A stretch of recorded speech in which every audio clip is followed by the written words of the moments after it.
If you think Andrew Lutfy is alone in his criticism of the Quebec government, think again. The powerful businessman, that's the guy managing all of the Dynamite and Garage clothing stores, among other businesses, ended up speaking out publicly earlier in the week, slamming the government of Quebec for being completely disconnected from the economic reality.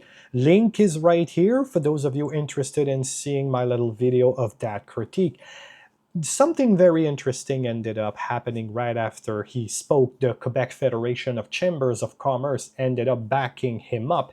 The CEO of that federation ended up saying that her phone rang all day. Businesses, small, big, medium, and all of them ended up applauding Lutfy for finally saying what everyone else was afraid to say. Many Quebec entrepreneurs are so relieved that finally somebody ended up speaking out loud about all of this.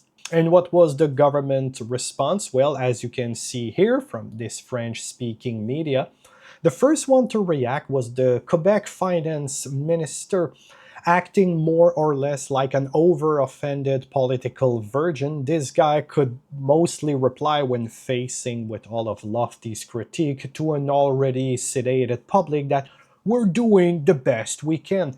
Taxes are too high, I can hear you say. We're working hard on this, almost accusing Lutfy of bringing this point out unfairly with all that is being done to try and solve this problem in La Belle Province.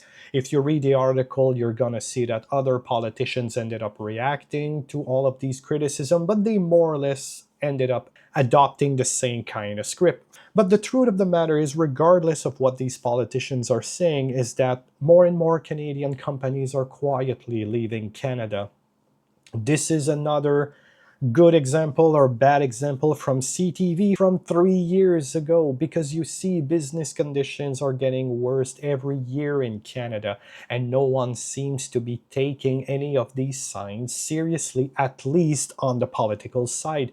Look, you can agree or disagree with Lutfy or any of these Canadian companies, but I want you to focus on this very important point. These businesses are the one giving you your job, not the government, not the technocrats, not the bureaucrats, but the entrepreneurs. And if we do not pay enough attention when these businesses are speaking publicly, then perhaps leaving our country in complete silence might become their loudest cry for help.